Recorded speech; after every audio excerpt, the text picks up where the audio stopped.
देवियों और सज्जनों, नमस्कार।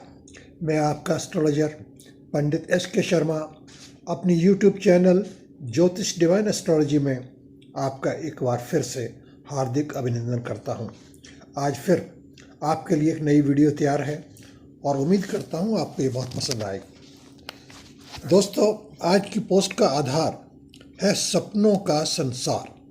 सपने तो हम और आप सभी लोग देखते हैं और उसके बारे में हमारे मन में बहुत सी जिज्ञासा भी होती है कि मैंने ऐसा सपना देखा है तो इसका क्या अभिप्राय होगा, क्या मतलब निकलेगा। हम सभी को सपने अक्सर आते रहते हैं। सपने हमारे जीवन में बहुत ही महत्वपूर्ण स्थान रखते हैं। सपनों के बारे में हमारे आदि ग्रंथों में बहुत कुछ बताया गया है। भविष्य पुराण और भी अनेक ग्रंथों में इनका विस्तार से वर्णन मिलता है।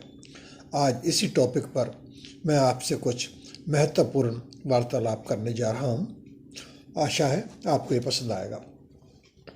दोस्तों, सपने अच्छे भी होते हैं और सपने कुछ डराने वाले भी होते हैं और कुछ सपने अच्छे नहीं भी होते। कुछ सपने हमें आने वाली घटनाओं के बारे में भी दर्शाते हैं। क्या सपने वास्तव में सच्चे होते हैं? इसके बारे में हमारे ग्रंथों में काफ़ी नियम आदि बताए गए हैं कि किस तरह के सपने सच्चे हो सकते हैं और कौन से सपने सच्चे नहीं हो सकते।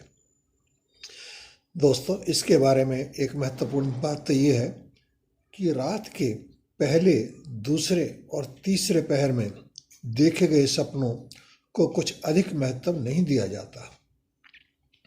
रात्रि के अंतिम पहर यानी कि प्रातः 3 बजे के बाद के सपनों को महत्व बहुत अधिक दिया जाता है।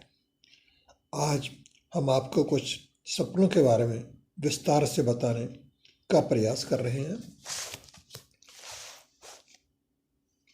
नंबर 1, अगर आप प्रातःकाल ब्रह्म मुहूर्त में किसी देवस्थान, मंदिर, गुरुद्वारा या किसी भी अन्य धार्मिक स्थान के दर्शन करते हैं तो इसका परिणाम बहुत ही अच्छा माना जाता है। आपका अच्छा समय शीघ्र आ चुका है या जल्दी ही आने वाला है। नंबर 2 पे हम बात करते हैं कुछ पक्षियों के बारे में जिन्हें हमारे ग्रंथों में बहुत अधिक महत्व दिया गया है। अगर आप सपने में कोई मोर, तोता, शेर को सपने में देखते हैं तो यह भी एक बहुत अच्छा शगुन माना जाता है। दोस्तों, सपन में अगर आपने नेवला देखा है तो यह बहुत ही उत्तम माना जाता है। सपने में सर्प, नाग आदि का दिखना भी एक अच्छा संकेत है। दोस्तों, अगर आपको सर्प, नाग देवता के दर्शन होते हैं तो आप घबराएं मत, क्योंकि इसका महत्व बहुत ही अच्छा माना गया है। इसे भगवान शंकर जी का प्रतीक माना जाता है। अगर आपने सपन में सर्प, नाग आदि देवता के दर्शन किए हैं तो आपका समय बहुत अच्छा चल रहा है या आने वाला है या कोई शुभ समाचार आप शीघ्र ही सुनेंगे। आगे बढ़ते हैं। नंबर 3 पे हम बात करते हैं कि सपने में अगर आप किसी भी प्रकार से अपनी आत्महत्या करते हैं या किसी अन्य की हत्या करते हैं तो ये भी एक बहुत अच्छा संकेत है। इससे डरने की बिल्कुल आवश्यकता नहीं है। कई दफ़ा लोग हत्या के नाम को सुनकर ही डर जाते हैं कि हम पर कोई संकट आने वाला है, लेकिन दोस्तों ऐसा नहीं है। अगर आप बीमार चल रहे हैं तो समझ लीजिए कि आप शीघ्र ही ठीक होने वाले हैं और आपके रोग का अंत बहुत ही निकट है, होने वाला है। अगर आपने किसी जानने वाले या किसी की भी सपने में हत्या कर दी है तो आप समझ लें कि यह उसकी एक लंबी आयु का आधार बनेगा, जो कि बहुत ही सकारात्मक बात मानी जाती है। आगे बढ़ते हैं। नंबर 4 पे हम बात करते हैं। अगर आपने घर का निर्माण होते हुए देखा है तो यह एक बहुत ही शुभ लक्षण है। आपको शीघ्र ही बहुत बड़ा आर्थिक लाभ हो सकता है। अगर आपका अपना घर निवास नहीं है तो शीघ्र ही इसके बनने की संभावनाएं बन जाती हैं। आगे चलते हैं, बात करते हैं नंबर 5 पे छिपकली के बारे में। दोस्तों, छिपकली तो हम सबके घरों में अक्सर देखी जाती है। कुछ लोग छिपकली से डरते भी हैं और डरना भी चाहिए, लेकिन सपनों की दुनिया में अगर हम छिपकली को देखते हैं तो ये एक बहुत ही अच्छा संकेत माना जाता है। इससे धन प्राप्ति के योग बनते हैं, ऐसी मान्यता हमारे ग्रंथों में लिखी हुई है। छिपकली के दिखने से आपको कर्ज से छुटकारा भी मिल सकता है। अचानक धन प्राप्ति के योग बन सकते हैं। नंबर 6 पे हम बात करते हैं। अगर आपने सपने में अपने बाल कटवाते हैं तो यह भी एक बहुत अच्छा संयोग बनता है। आपकी परेशानियां दूर होने वाली हैं।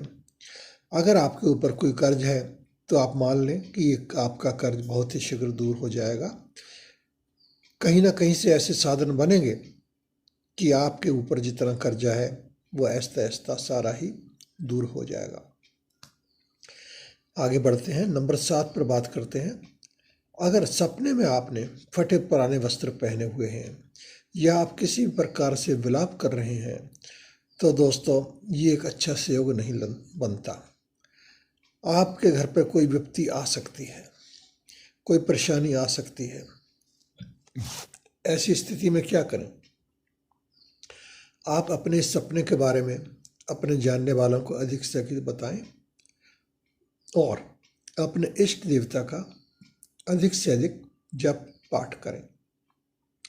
अगर आप कर सकते हैं तो आसपास में कोई तीर्थ क्षेत्र है तो वहाँ जाके भी आप प्रार्थना कर सकते हैं। आगे बढ़ते हैं, नंबर 8 पे हम बात करते हैं।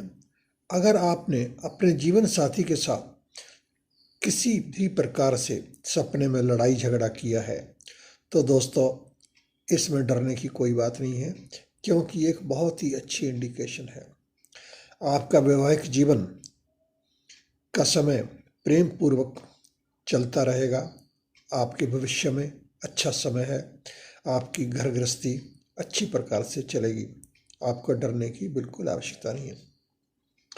तो दोस्तों ये थी सपनों के बारे में कुछ जानकारी जो मैंने आपको देने का प्रयास किया है। सपनों का संसार अनंत है। अरे अनेक प्रकार के सपने हम देखते हैं, उन सब का यहाँ वर्णन करना संभव नहीं है। इसके सपनों के बारे में मैं आपको कुछ नियम भी बता देता हूँ, आप जान लें। अगर आपने कोई अच्छा सपना देखा है तो आपको अब दोबारा सोना नहीं है। आप उठ जाएं और उठकर अपने इष्ट देव का सिमरन करें। और अगर आपने कोई बुरा सपना देखा है तो आप दोबारा सो जाएं, आपको उठने की आवश्यकता नहीं है। अच्छे सपनों के बारे में किसी से अधिक चर्चा नहीं करनी चाहिए। आपकी फैमिली के जो निकटतम सदस्य हैं जैसे माता पिता, पति पत्नी आदि, उनसे आप इस प्रकार के सपने का जिक्र कर सकते हैं, किसी अन्य से ना करें। जहाँ तक बुरे सपनों का सवाल है, आप उस अपने जानने वालों से अधिक उसके बारे में वर्णन करें। इससे उसका असर बहुत कम होता है, ऐसी मान्यता है। तो दोस्तों अब मैं आपसे आशा चाहता हूँ आपको है यह पोस्ट कैसी लगी ये जानने के लिए हमें सदैव आपका इंतज़ार रहता है। आप कमेंट बॉक्स में अपने कमेंट अवश्य दीजिए। अगर आप हमसे कोई प्रश्न पूछना चाहते हैं या अपने सपने के बारे में कुछ पूछना चाहते हैं तो आप कमेंट बॉक्स में अपना प्रश्न डाल सकते हैं। आप चाहें तो व्हाट्सएप, इंस्टाग्राम आदि से भी हमसे संपर्क कर सकते हैं। अगर आप किसी और विषय पर भी पूछना चाहते हैं या अपनी पत्नी के बारे में कोई अन्य प्रश्न पूछना चाहते हैं तो भी आप हमसे संपर्क कर सकते हैं। दोस्तों बहुत बहुत धन्यवाद। चलते चलते एक निवेदन, इस पोस्ट को अधिक से अधिक लाइक करें और हो सके तो अधिक से अधिक शेयर करें और अपने कमेंट हमें